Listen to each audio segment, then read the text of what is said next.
Glenn Howard, and you're listening to Without Your Head. Welcome to the station of decapitation without your head. I'm Nasty Neil. My co-host isn't here, but he might be here a little bit later. But I'm joined by Lucas Heyne, director and co-writer, and Kern Saxton, the editor of Mope. It's very cool to have you guys here. Thank you. Yeah, so I got to see Mope at Boston Underground Film Festival. This year, it's my second buff, and I tried to go in without like any knowledge of any of the movies because I tend to enjoy them more that way. It's cool. And so were either of you in attendance at Buff? I was. Lucas. Lucas was there. So what was it like, I guess, to watch? Was it the first time you saw the movie with an audience? No, it premiered at Sundance, so there was a couple. Oh, that's right. Yeah, there were some screens at Sundance, but this is the second festival we've gone to. So yeah, it was great. It was a great experience, a great crowd. Definitely the right crowd for the movie. You know, expecting something crazy. And, they promoted it as like the most buff movie of buff for Boston Underground Film Festival. I think so. I mean, I feel like just seeing what their programming is like, it's boundary pushing films that, challenge norms, and I love their whole lineup this year. It's just edgy stuff that it's a midnight. It's like almost like a whole festival of midnight movies. Mm-hmm. For people not aware of Mope yet, since it's just been at the festivals, can you give people an idea of what the movie is about? Yeah, so Mope's a true story set in 2010 in LA, and a Mope is a low-level porn actor, like some do bukkake scenes, gangbangs, like any situation where you need a bunch of guys and a bunch of dicks. Mopes are called in, and they're essentially extra. The extras of porn, and they all dream of being big stars. They want to be the next Lexington Steele, the next John Holmes, but because of various issues, like maybe they're not attractive enough, or they're not well endowed, or they have hygiene issues, mental issues, whatever it is, they're not going to make it. And so the movie is about two Mopes, and it follows the last year of their lives. And I'm going to spoil something about the movie. Mm-hmm. So if you don't like spoilers, turn this off. But basically, the Mopes killed the other Mope, his best friend with a samurai sword. And so the movie follows the last year in their life until that tragic end. Mm-hmm. And it's a very intense, brutal, and realistic look at this little corner of the porn business. We're not talking about vivid. We're talking about the dirty, dark trenches. Mm-hmm. And it involves types of content that you might not even be familiar with, like ballbusting, which is when guys get kicked in the balls by girls, and they apparently enjoy it. They enjoy the pain. And so the movie is a deep dive into this very unusual world. Yeah. Were you aware of this world and of the term mopes and ball busting and stuff before you started to write the movie and got involved in the movie? Not kind of. Like I wasn't.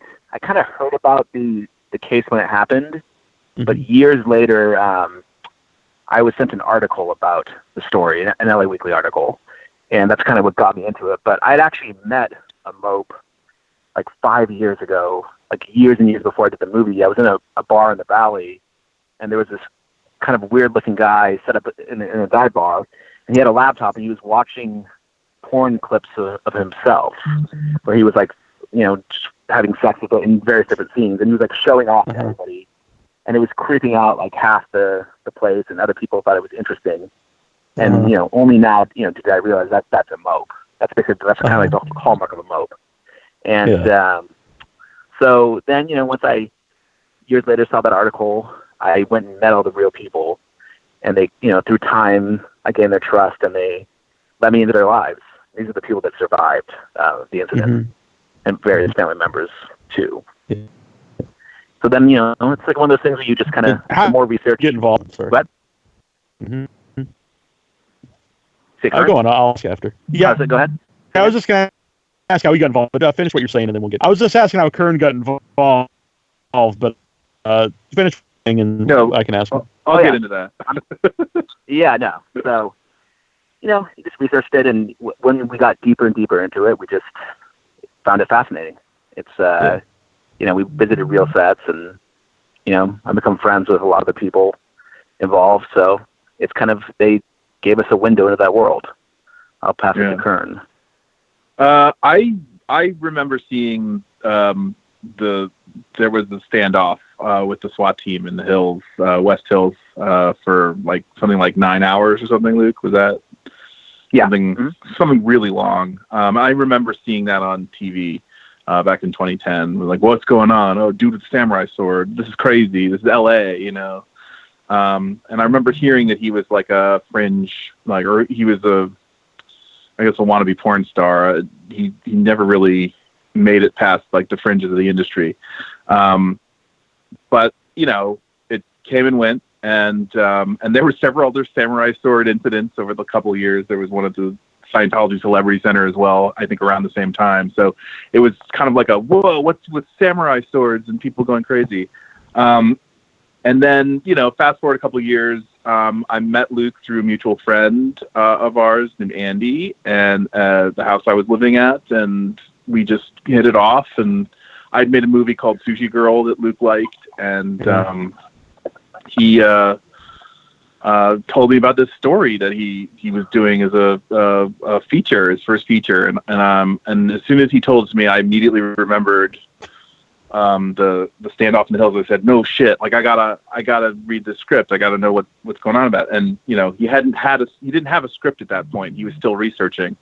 And so it was about maybe like a year later, after a lot of talking about it, he finally gave me the draft, I guess one of the earlier drafts of the script, and I read it, and I said, I said, you gotta let me be involved somehow. I'll cut this thing, help you produce it or whatever. Just let me be involved. And he's like, sure. So that's how I got on board. Mm-hmm. So how long was it to, not just even the case, but to learn all these terms? And you said you were on, sets of different movies, just to learn about that whole world. Probably 6 months, just from, it took a little bit of time to get people to trust me, because people in that industry are used to, filmmakers, mainstream filmmakers mocking them.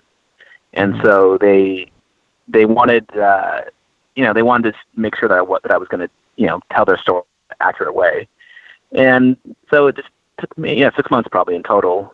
And that continues to this day. I still, the people, the character that Brian Husky plays and the character that Max Adler play, I just had dinner with them last week. So it's really just absolutely. It's all the information that we were given was really just based off trust. It was almost like fusing a documentary and a narrative experience. Yeah. Because, were any of them on set to give advice to any of the actors, or even just, how you're making the movie? Say, hey, this is how it's done, or this doesn't look right, or anything like that. Totally. We used a lot of real porn actors in the movie, and the real people gave us feedback, absolutely. But we also had actors and actors telling us how things are done. So a lot of these little details in the movie are just based on stuff that they told us or they showed us, while we were shooting the movie. They would say, we do it like this, or don't do this. So I think that's what gives it a very realistic feel. Mm-hmm. We were very open to their feedback. Yeah. So the term mope is that is that seen as a negative if you call someone a mope? Yes, it's like a racial slur. So you would never call a mope one to their face, because first of all, they don't think they're mopes. When we shot the opening sequence, almost every single one of those guys is a real mope. So we changed the slate for that day because we didn't want to insult them.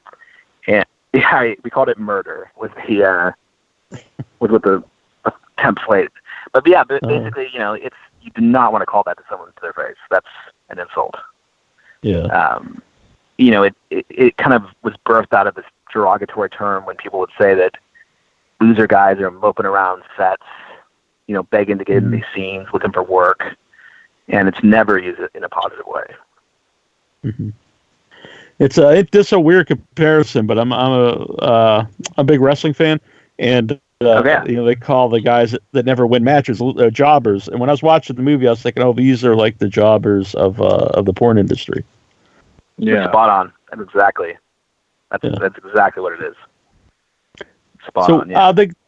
When you did after the movie's released, I don't know how many of those other real people get to see it yet, but were they all positive on the movie? Did any of them have any? Were they like mad how they were portrayed or anything? No, not yet. I mean, everyone. I just showed the movie to the director in the opening sequence. He's doing the bukkake sequence, and he loved it. And he's kind of a legend in porn. Like, he's been through everything. And then at Sundance, Steve Driver's father. Steve Driver is the protagonist of the movie. His real life father was there, and he loved the movie. He came to pretty much every screening at Sundance, and so yeah, we haven't had any negative reaction from people that live the story. Because we took a lot of care to make sure it's very upsetting, but I think they respect that it's accurate. Mm-hmm. Well, first of all, Steve's dad is was that hard at all to make? Because you're making a movie about his son, and you're talking about his problems, and then he's also you're sort of involved, and he's there watching the movie. How is that relationship like? It's very positive. I didn't, like anything else, I was nervous as to what he would think when he first saw it, but he was at the premiere, and he loved it. He came to every screening and told me that he thought it very accurately captured his son. And like, it's a movie, so there are minor differences, but in terms of what his son was like, it was a good portrayal of him. And he also, I think said that Stephen would have loved the movie. As it turned out, it was what he would have wanted. So that was a little, it's weird. Yeah. Yeah.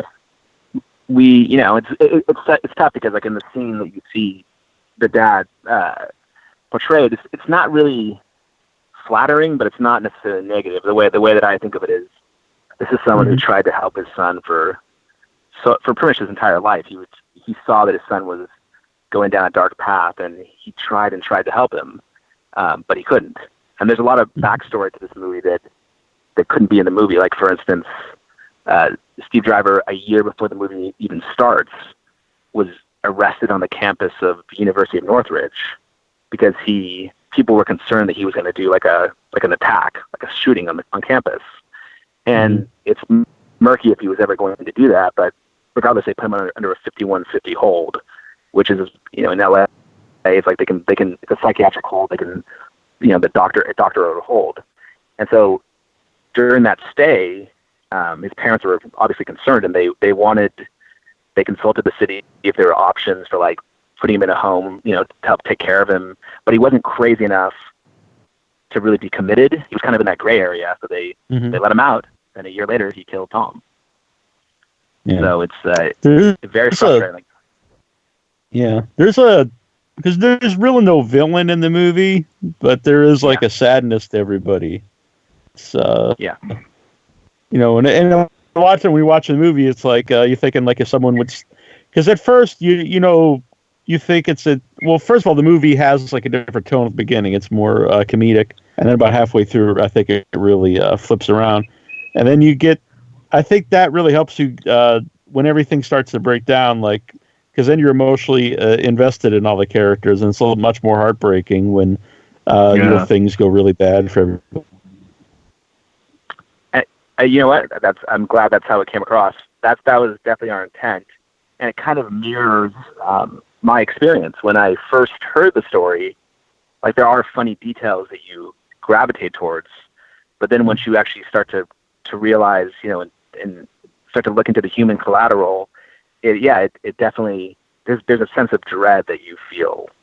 Like, when I first, I vividly remember the first day that I met the real Eric and Tom. I went to the studio where the murder happened, and as I crossed into the room, there was blood on the ceiling.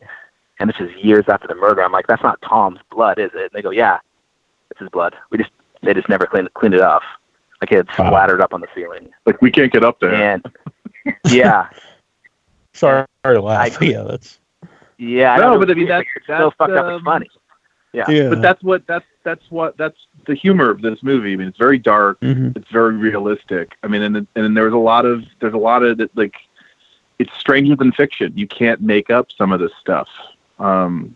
It's just crazy.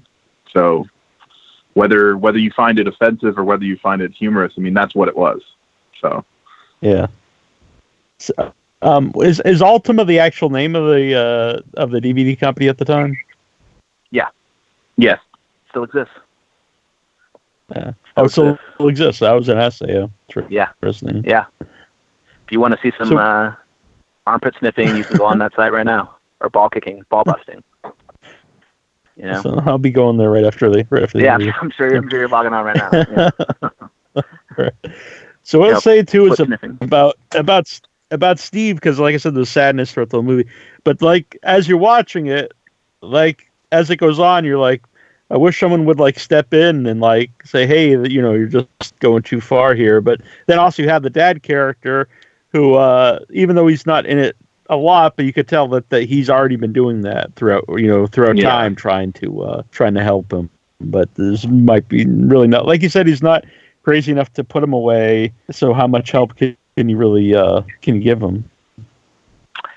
Yeah, no, if you have an adult, like if your kid's an adult and he had narcissistic personality disorder, and that's that's not debilitating, but it's a really difficult condition, and it creates a lack of awareness. So, which is why he had these hygiene issues, and like most people in porn, there's a lot of unusual people that pursue porn. It's like a sort of a libertine's existence, like a rebel. And so, someone like Steve can much easier fit in that environment than like a regular, like corporate environment where he'd be like fired the first day. So, the porn industry is a nexus for people with unusual backgrounds. And especially the environment that he was in, because the content was so extreme, they couldn't really be too picky in who they used. Like, not many guys are willing to get kicked in the balls. Yeah. So it was sort of he was sort of, I'm not going to really say he was exploited, because it's something he voluntarily did, but I think he thought that enduring all these things would somehow lead him towards his dream, and that was obviously a completely like he would rise up. Yeah. Mm-hmm. Yeah. And it just created a bigger stigma about what his position was in the industry. Mm-hmm. Yeah, but for him, I would say for him, this is a chance to be around women, to basically have some proximity to women, because throughout his life he didn't, perhaps because of his his mental condition, he had a difficulty forming relationships. He had never had a girlfriend, and so he, I was able to glean from his suicide note that he believed that becoming a porn star was the key to getting a girlfriend.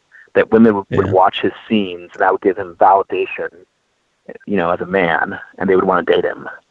And so I thought it was very, very interesting that he thought that, like, very unusual. Yeah. Well, now Kern brought up he was trying to rise up, for a while in the movie. Not that it's a traditional movie in any way, but it has that kind of traditional vibe where it's like the American Dream kind of thing. Like, these are low level guys, and they're going to rise up. But then obviously that doesn't happen. It's horrible failure. But I like that about the movie, because it does give you that when you're watching it, and like myself, I didn't know anything about the story. I'm thinking, oh, well, these guys are going to rise up and become something, but that's, obviously not what happens. No, but we're talking about them right now. So sure. It's an interesting end to the story. Mm-hmm. Well, go on. Sorry. No, go ahead. You go ahead. I was going to say there's a lot about Steve too, that he obviously gets really uptight. Anytime someone calls him gay, or even though they don't call him gay, he thinks they're going to call him gay. Was that something that you talked with his dad about, or where did that come from? So he was very he was definitely homophobic. And certain people have different theories. Like some people think that he, had identity issues. Like he may have, had feelings, like may have had some homosexual feelings, but I could never really find anyone, like I could never clarify that at all. I think it may have been because of his religious upbringing. Like he spent half his time with his mom and half his time with his dad. And when he's with his mom, it was raised in a very strict Jehovah's Witness background. And so it's, it created some issues, I think, with him so I think that's why he had these reactions, to always want to appear very, very straight. And also he was always bullied by white kids and black kids, because he didn't really fit into a traditional role on either side. Like he was into, he wasn't into sports. He wasn't into rap, anything like that. Like he was into his own thing, like sci-fi, stuff like that. And so I think all those things combined created this homophobia for him. And he also, like, an interesting thing about him is that he just loved anal. Like that was his big thing. Like he would, that was his preference. He would always go for anal. That's his thing. And some people found that unusual, like that he just wasn't interested in vagina as much. Yeah. Yeah. See, you mentioned Brian Husky, who is awesome in the movie, by the way. Really, the whole cast is great. But you said that the real guy liked his portrayal of him. Oh yeah, he loves Brian Husky. So yeah, I mean the real Eric is, he doesn't really care what other people think of him. Like he's living his dream. Like he loves ballbusting. He does a lot of face sitting now, and he doesn't care what other people think it's gross or weird. It's irrelevant to him. He's truly living his best life, or what he views as his best life. Because the only reason I asked that, because for me, if I did pick like a villain in the movie, his character was sort of that to me, because he is almost like a pimp. He's like the guy who's taking advantage of like their desperation or everyone's desperation to do something. Yeah. But yet he's very, very charismatic and likable in his own way. Yeah. That's exactly. Sorry. He had the studio, and he had access to, he was the Walt Disney of Ultima, and so he basically created this little playground for these guys where they could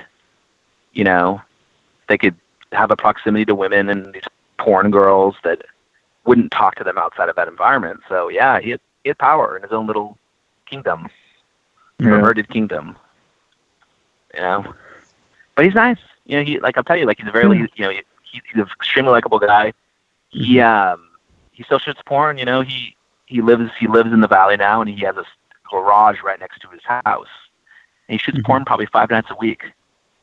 He was shooting porn on Christmas Eve this year. Was it Christmas themed or? Yeah, it was. I think it was like he was like a perverted Santa Claus who got kicked in the ball. I mean, this guy pops 4 Viagra every morning. It's like a vitamin. I need to find out more about this guy. He's very fascinating to me. We should do a version where he comes on the show. Yeah, well, because he's such a he's because the thing that I respect about him really is that he just doesn't. I don't think I've ever met anyone who just doesn't give a fuck about what other people think. Like, he just doesn't care. Like he lives in he's not insecure about what his interests are, and that gives him a certain level of freedom that other people don't have. He's very sexual. That's his drive in life, I think. Yeah, I like that about him too in the movie, because there's times he actually gets excited about what he's filming. He's like, I got to get in here, and it's pretty awesome. Yeah. Well, that was based on a real life thing that I saw, where like I went to a bunch of his shoots, and he would usually, when he does his shoots, like it's just him and the girl, and he has like the camera on a tripod. So he'll go like set up the camera and frame the shot, and then he'll run back into the scene, and he'll keep running back and forth. I thought that was hilarious, and he really like everything about it he loves. Like, he's a filmmaker. Mm-hmm. He loves what he's doing. Mm-hmm. So in his way, it is an American dream for him. He's succeeding in what he wanted to do. Yeah, totally. He's not, he's a smart guy, and like all like the scene where he gets kicked in the balls, like that. That's basically almost verbatim to something like the first time that I went to a studio, I saw a shoot like that. So he was describing it to me, like how you do it. So that's where a lot of that dialogue comes from. And so you get tension of thigh muscles. Yeah. And it's a great little detail. The when you see the shot of him getting kicked in the balls, the shot of the balls, that's a real Eric. That's his cameo. Really? Yeah, cameo. I took awesome. I took a cinematographer into the studio, and he had a red weapon, and it was like 2 inches from the guy's balls as this girl was kicking it. I'm like, I told the DP, it's the greatest thing you'll ever shoot. And so they thought that would be a fun cameo, Yeah. I guess using the term DP can mean different things when you're shooting a movie about it. Yeah. Yep, exactly. Not that I know anything about that. Right. So well, what is that? Tell us, explain to us. I'm not sure. Yeah. So Kern, when you're editing the film, like, I've always wondered this. I've never had a director and the editor on the same time. Like, because the editor really, I think, is the one who really forms a story in a movie. You're the last person to do that. So, like, how hands-on is Lucas, and like, how does that whole process go? I think for me and Luke, it was a fantastic working relationship. It's one of the, one of the easiest jobs I've ever had, really. He gave me a lot of freedom in the edit. He I assume he wanted someone who was going to bring their own ideas to the table as well, not just be somebody who was just doing his bidding. And he told me, like, feel free to experiment. I want someone to do things that I wouldn't normally think of. So, I've been involved in the movie since it was a script, and I was on set. I was the DIT, but when I wasn't doing that, I was also behind monitor, offering my suggestions to Luke to see, if he had any issues he was trying to work around on set with the actors or something that, so I had done this before. So I was there kind of offering my perspective on that, and also being there to make sure that we got all the coverage that we needed, because a lot of times with young filmmakers who've never really done a movie before, they don't necessarily know until after the fact that everything that they need to have in the edit. So because I've done the editing for quite a few projects, I've kind of developed that sense of we don't need to bother with getting that, but I need a pickup shot here. So that was a lot of the input that I had on there. And so I knew once we got into the editing bay that we had everything that we needed. There were a few scenes that maybe we did go back and do pickups, but it was it was really a thing where he just kind of let me put it together the way I saw it. So, so I feel like there's a lot of me in there too. But I think that's the mark of a great filmmaker who's very collaborative. And that's how you get, I think, the best out of your team, letting them, have a lot of freedom in what they do too, so that they feel a sense of ownership over the material. Mm-hmm. How did you get into the editing part of filmmaking? I kind of by necessity, really. I actually went to school for directing, and that's always what I wanted to do, and I have done it, and I'm still doing it. But the editing came by because I didn't have any money, and I didn't couldn't just go. I had some friends, but at the same time, I also, didn't. They were working regular jobs, And so I had a pretty good foundation of editing from stuff I did in high school and stuff I did in college. And then when I moved out to LA, a lot of the work that I found was editing. So I was doing shorts on my own with some friends, and I was just cutting that stuff together because I was, it was just easy for me to do it, and it was no cost. And then I started getting work doing other things like shorts and sizzle reels for like reality TV and stuff like that. And then I came time to do my first feature. So by that time I had really built up that editing muscle, and it was a matter of time and money. And I said, well, I'm just going to cut it myself. And so that was a really quick, compared to what it probably would have been if I had brought another editor on. Just in the process of me having to tell someone else what I wanted to get out of the edit might have taken longer and then cost more money to do. Yeah. So it really, and then after that, because of that movie, I cut all the trailers for Sushi Girl as well. And that's when the distributors saw the trailers and they were like, we really like these trailers. Can we hire you to do some more trailers for us? And so I started getting into that. So it's just been kind of a weird, worming through to now I'm doing Mope, and we took our sweet time with it and got into Sundance. So we're doing something right. So I love this. Very original, and I will say, to be fair, it was not necessarily negative, but when I talked to a lot of my friends and stuff that were at Buff, the one thing that a couple people said were that they were into the beginning because they thought it was funny, and then when it becomes serious, it was hard for them to watch. I'm personally more of the opposite. I like the funny stuff, but I personally like when the movie becomes more serious and it's more depressing. But I heard people on both sides. So, Well, I've said that this movie is a litmus test for how dark your sense of humor is, because there is, like you said, there is a point where it changes over and it's not pretty. But up until that point, there's certainly a gradation of sickness to the humor that sure. How far can you laugh? How much can you laugh? So it's interesting to see the reactions, because they're both. I think it's both valid to have to laugh at something that you also find disgusting.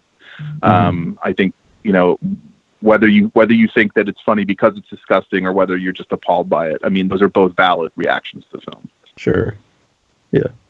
I just want to ask about Sushi Girl real quick, because when I interviewed Tony Todd years ago, he talked a lot about Sushi Girl, and it wasn't necessarily positive because not that he didn't like the movie, but it was that at the time it was the most, I think he said it was the most torrented movie of that year. Yeah. And so he said people would come up to him and say, does that make you proud or whatever? And he's like, no, it's like I put my actual money in this. And then, people. Yeah. So I don't know if at first I guess just work with Tony Todd and torrents of movies. Well, I love Tony. Tony's great. So the situation with Sushi Girl and the pirating was, was an interesting one because, I went online and I directly addressed, people on torrent sites and said, just stated the fact. The reality of it is that, we make these movies for pennies on the dollar, and, we're not millionaires. We don't go home and, you don't have like yachts in our backyard. We're just really trying to put food on the table and make more movies. And I think the sad thing about people who just pirate the stuff and don't pay for it in any form, really stunts the growth of artists and their careers. And it certainly has set me back a bit, because if you make a movie and it doesn't make money, people are less apt to hire you. Whether it's a big success on the torrents or not, they don't care because it's a business. So it has to be self-sustaining, and at the point where it doesn't become self-sustaining, all bets are off. So it's hard. It was very difficult for me to get another project set up with Sushi Girl under my belt because a lot of that revenue had just evaporated into thin air, and it was the kind of movie that like a lot of people. I think it's I talked to James Duval not too long ago, and he said that, and he does a lot of these horror conventions, and a lot more people, he's noticed a lot more people coming up to him with Sushi Girl stuff to sign. And he says, sometimes it takes like 10 years for these movies to really find their audience, these like cult movies. And so, and I've seen Sushi Girl referred to as like the best movie you've never heard of, like that kind of thing, which it's a really bittersweet thing for me because that's great. I'm glad that it's finding its audience. I'm glad that there are people that appreciate it. But at the same time, I feel like I missed out on that wave of being able to get more movies set up and go out and do that stuff. And really, Mope kind of brought me back into the fray in a way, because I had just kind of gotten used to doing trailers and starting a family and all that stuff. And so getting back on set and doing Mope and being as involved as I was really refreshing, especially because it was such a personal project to the people involved, and it was such a passion project because it was not a big budget, and it was a lot of artistic freedom, and that's really the way I'd love to make movies, and unfortunately, the business side of things is somewhat antithetical to that, because I got a lot of cool stuff in the works, but it's tough when, you don't have a stellar track record in terms of monetary returns for your investors. So it's tough. So yeah, I mean, Tony, if you got that kind of feeling from Tony, it's spot on, because I know he thinks it's a shame too. So yeah. I mean, I'll blame anybody. I've been kicked out of Facebook groups where, it's about like the love of movies, and they'll be sharing torrent links. And I'm like, well, this isn't a great way to support the movie. And they're like, no one will take my side. They'll actually just get mad at me. Kick me out. It's because I think it's very bizarre. I think it's just a cheaper way to watch a movie. I don't think they think there's anything wrong with it. Well, yeah, no, I mean, I think a lot of it is that they kind of, a lot of the people that are doing it these days, they grew up before, before that was what it was, before when it was piracy, and you were like, oh man, you get thrown in jail for bootlegging a movie, on your camera in your theater or whatever. I grew up on VHS and DVD and Laserdisc, so it was, the Blockbuster model, and the Netflix was, I still get DVDs from Netflix. I still get physical media, and that's just going away. And so part of it is that it's an easier, more convenient way for these people to do it. But at the same time, like, I think you can't discount the fact that like everyone wants something for nothing. So it's hard. And once it's available for nothing and it's freely available in a way they can easily pluck it out of the ether, then it's difficult, even when you're offering it at a pittance for like $1 or $2. That was what really bothered me about Sushi Girl, was that, some of the feedback I got from these people was, why don't you put up a PayPal account and put it up on your website? And so we did that, and we got like maybe a grand total of $300. That doesn't pay our bills, it doesn't pay off the if every person who torrented Sushi Girl paid 25 cents, the film would put it millions of torrents. Yeah, no, I would have been. I wouldn't be having this conversation if that was the case. But that's just not. People pay you lip service a lot, but they don't follow through. And I think the other big problem is that, not to get too political right now, but this whole Trump thing with the Mueller report and how it's like the buzzword now is just no collusion. It's very simple. It's a very simplistic representation of what was actually said, and I feel like that is sort of the same thing with the pirating, is that a lot of people, they just lump it all together into Hollywood, and they say that Hollywood is it's a bad business practice, and that we should all we should be getting one over on them because they're just taking advantage of the artists. But the true irony is that because they're not paying for it, we get even less. And so their behavior has actually contributed more to the prices of acquisitions going down as well. So it's an ecosystem, and you have to have it balanced properly, or it's not going to be fair to anyone but really the middlemen who figured out how to make money in situations where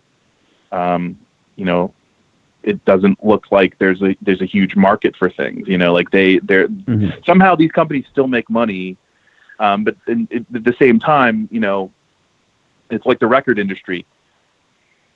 Before Napster and all that stuff, there was so much money that even if you were a fringe band and you're still getting decently paid, compared to now where it's like if you're a fringe band, what's your alternative? Spotify for a cent a stream or something like that, or if that. Something like, what is it, like Daft Punk getting like $13,000 for a monster hit of a song. It's just crazy.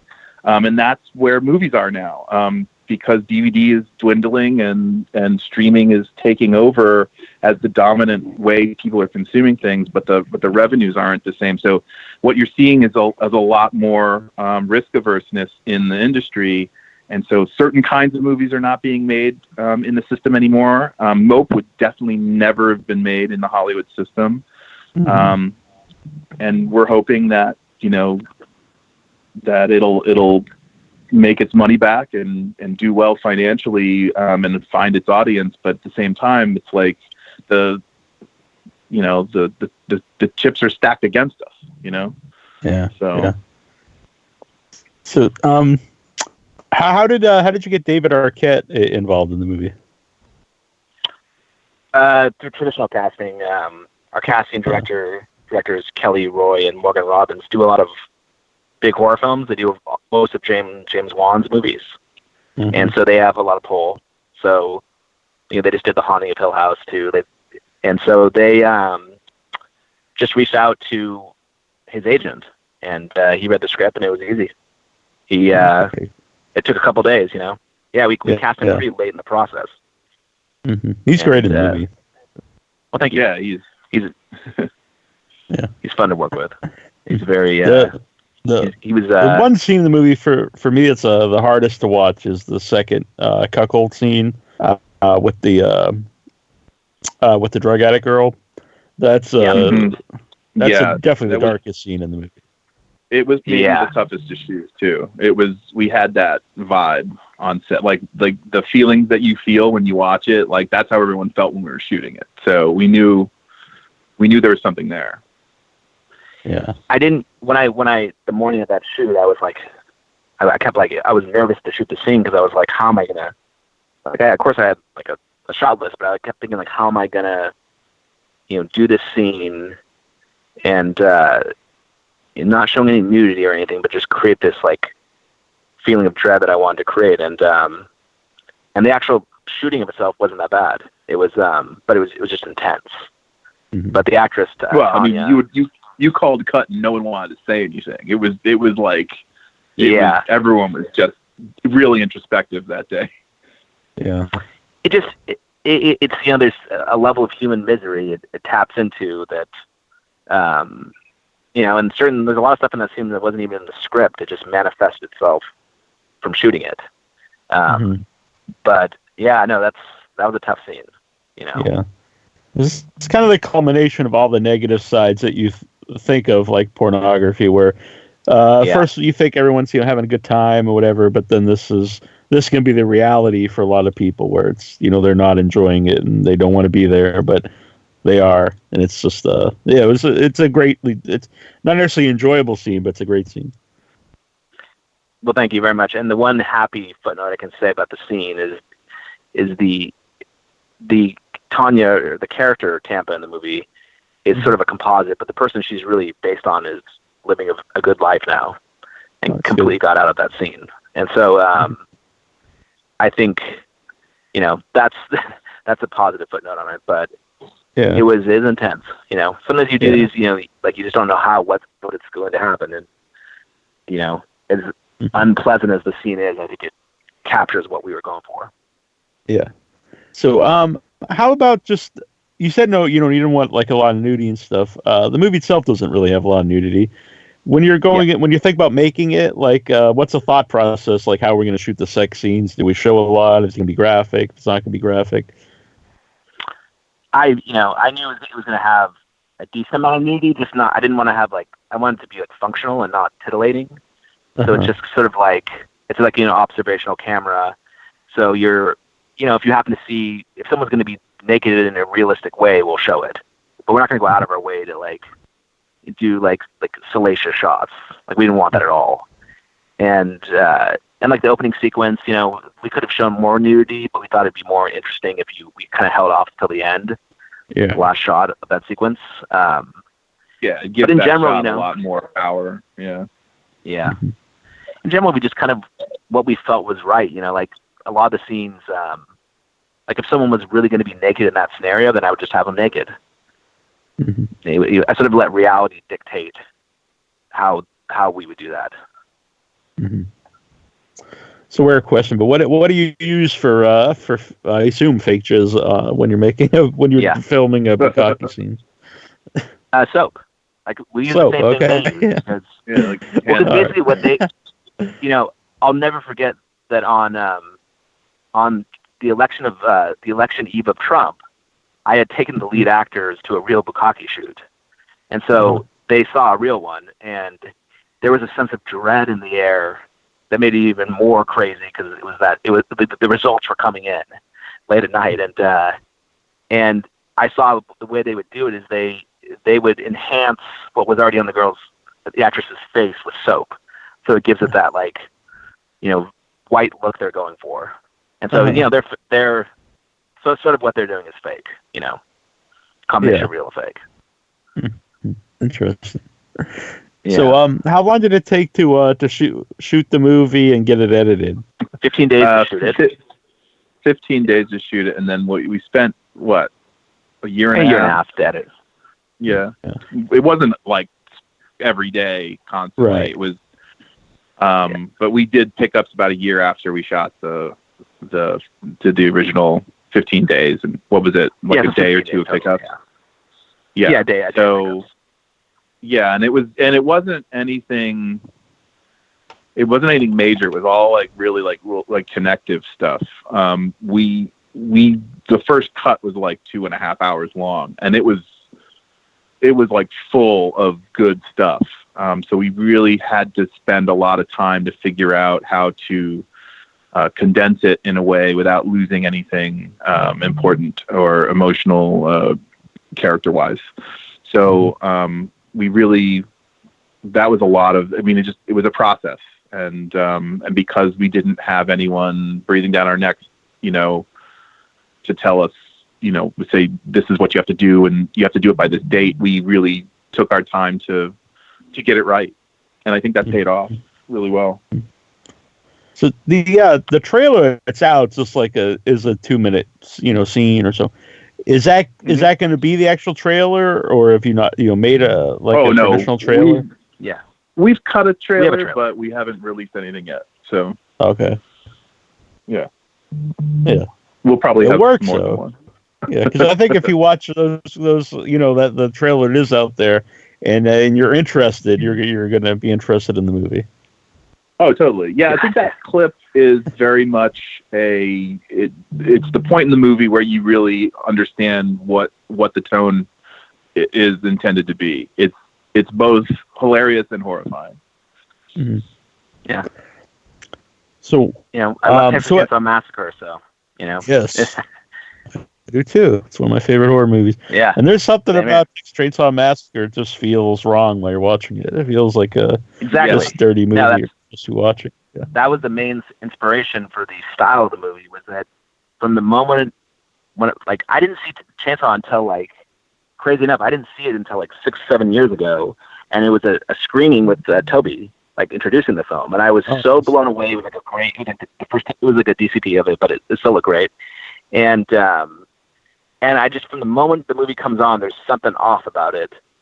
And it's just this relentless tone. Like, I don't even know how to describe, but it's just from the very moment, like, it starts, you get this bad feeling, right? Yes, but there is also a lot of humor in it too. Yes, yeah, I've said that before the show. A lot of people think part 2. Well, obviously part 2 is a comedy, but I think part 1, the first movie, is very funny too. And I don't think everyone thinks that, but I definitely do. No, the dinner scene, I agree. Absolutely, yeah. Yeah, that's another thing what makes the movie brilliant is that you would never think there would be humor in that story. But it's just, it is just genius. And I think anything the cook does makes me laugh at the movie. Yeah, everything what? He's poking the girl in the. Anything the cook does makes me laugh, like poking the girl in the sack, and yeah. And you'll probably enjoy this, but I remember when it was around the time of. Do you remember there was a documentary that Scorsese did for the Rolling Stones? Yeah. What was it called? It was like an IMAX, and I remember we went to see it, and Keith Richards on his face, like old Keith Richards on an IMAX screen. All I could think of was the grandpa. That's all I could think of. Yeah. That's awesome. And I like that they make the guy in the wheelchair like totally unlikable. Like you're almost like rooting for him to you're waiting for him. Yeah, exactly. Which they would never do today. I think. No, that would never fly today. No. He's the villain. Yeah. I think I just love they just made that movie completely outside the system, and it's an early original. It's like just the way they do everything. Like the first time you see Leatherface, it's like comes out of nowhere, right? Just pop, and it happens so suddenly. Even that's an incredibly bold move. I don't think other filmmakers would do that. They would have like this whole tense lead up, and it just happens. Yeah, and that's what's so scary about the film. You don't know what's going to happen because of the filmmaking. And just and I think and a lot of movie too.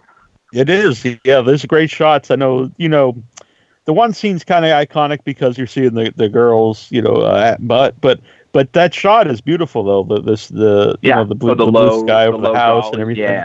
Yeah. Under the swing. Yeah. Mm-hmm. Yeah. Daniel Pearl, amazing cinematographer. Yeah. Yeah. I think it's one of the best horror movies ever made. It's in my top 5 favorite movies of all time. I mean, it's just, who was saying that? I think Ridley Scott it inspired a lot of the tone of Alien, which I found incredibly unique. Mm-hmm. There was a documentary at Sundance called Memory about the origins of Alien, and it goes into a lot of this stuff. But I was surprised to hear that it makes sense when you watch Alien, like all the weird use of sound design and the tone. But I was like, I mean, there are so many filmmakers that Chainsaw inspired. Yeah. And I know you mentioned seeing because I've seen a screening of it in the original 35 millimeter, and it was a bad print. Then I've seen the restoration, but I actually think that's one movie that looks better, like the old bad print, because when it's too cleaned up, it takes away from the movie. Seeing a dirty print of it really adds the whole feel. Yeah, that's another one. That's good. I haven't seen it. I should see it that way because it's it's a film that's like a film you shouldn't be watching. It's Yeah. Even that sound right at the beginning, it's from the camera that they're doing. It's like wow, and that's just it's very the weird note. Yeah. That was a great sound that they found. Yeah. Mm-hmm. So good. Yeah. So where does Mope go from here? And by the way, before you answer that, did you get your trophy from your award at Boston Underground Film Festival? I think Nicole is going to give it to me when she comes into town in a couple months because she didn't want to ship it because it could be damaged. She said. Yeah, it's very fragile, I believe. Yeah, so I'm very happy with it. But it'll be good to see her again. And yeah. So I was at the award ceremony, so I was very happy that it won. Where does Mope go from the? I guess more festivals, and then like, where do you hope Mope goes from here? I guess we're gonna do a bunch of more festivals this year, and then it'll come out later in the year or early next year. So we'll do some of the cool, like very interesting genre festivals later in the year, and yeah, so they'll be announced when the lineups are announced, but there's some really good ones that we're going to go to. Yeah. So we're excited about that. Get to see some other countries, and I thought one of the greatest, I haven't had a lot of festival experience, so it's been really enjoyable to meet other filmmakers that I really respect, Yeah, that was a great experience. I just started doing Buff. Last year, Buff was my first film festival, and I started doing them because I had a great time. And it's wild because everyone hangs out, and other filmmakers, like you said, they get together and they collaborate, and it's just an all-around very positive experience. Yeah, and you meet people like I met Travis Stevens. I loved Cheap Thrills, Starry Eyes, and I told did you see Tone Deaf? By those films. What's that? Did you see Tone Deaf? I did see Tone Deaf. I really enjoyed it. Yeah, I liked it Richard a lot. Bates, yeah, it was. It was like this original. Yeah, I loved a lot of the lines in it. Oh yeah, when they turned the camera and break the fourth wall. So I really enjoyed his last film, Trash Fire, and I really respect filmmakers like him because I feel like I'm in that crowd who just kind of they really have their own style and they don't. It's sort of uncompromising, and I think that's what makes this stuff interesting. It's just like there's no one else that makes movies like that guy, and they're very unique. Yeah, like I have a hard time describing Tone Deaf because it's like it's got these scary. It has horror elements, but it's definitely funny too, like very funny. Yeah. Probably my favorite scene is I think when he turns to the camera and he's just like, because the one guy says something about he had dreams to do whatever, and he's just like, in my day we didn't have dreams, and I just thought like that's like the most hilarious line I've ever heard, and the delivery was perfect, and it's very deadpan. Yeah, but I don't know how accessible it is to what it works for me, but I don't know if it's something for everybody. I think it works for anybody who likes original movies, and likes like doesn't like it's, which I think there are a lot of people. I think it's I like when a movie swings for the fences like that and just commits to what it's doing, and it's got great performances, and I think it's clearly a good film. Yeah, I loved it. I had a great time about it. Like I said, it was a great. Yeah. What did you think of Nice Plus Hard? That one I did not see because I was recovering from surgery in February, and by the fourth and fifth day, it was very uncomfortable sitting in theater seats, so I had to miss a few things. Yeah. Okay, it's really interesting. I think it's definitely worth watching. Yeah, it's very beautiful. I did get the screener, so I'm gonna catch up on it. Yeah, amazing score too. Yeah, I like what I heard about it. It sounds very interesting. It's like a weird giallo with kind of like a cruising version of a giallo, I guess, or a giallo version of cruising. I don't know, but I'll check it out. That's exactly what it is. And it has this like, I didn't realize the lead actress is Johnny Depp's ex-wife, and I knew she was an actress, but I didn't see much of her work. But she is so good in that movie. Just a great performance. So it's definitely, I think you'll really enjoy it. Like hearing the kind of movies you like, you'll really enjoy it. Yeah, cool. Yeah. Well, I really dug Mope, and I hope people check it out. It's not necessarily a horror movie, but it's a genre movie. It's weird, it's strange, it's original. I hope people find it and check it out. I dug it. And there's a website, right? Like mopemovie.com. You can go and follow it. You can follow it on Facebook. Instagram and Twitter, yeah. See where it's going next. So, how about yourselves? Do you have like personal Twitter or social media pages you want to plug, or do you want to send people to Mope? Send them to Mope Movie. Right. Yeah. Very cool. streamline it. Well, Yeah. all right. I enjoyed talking to you both, and I love the movie. Yeah, Thank you very much. We're Thank you for having so us on. excited to be here, and thank you very much. Yeah. Very cool. And I was looking And at if a you lot do of other set up, episodes you guys did. Amazing. all right. Yeah, we've been doing the show for a while, so. And I've got I did some interviews out that I have to get posted, but I had a good time. Cool. Yeah. I was trying to think if there's any episodes that are connected to Mope.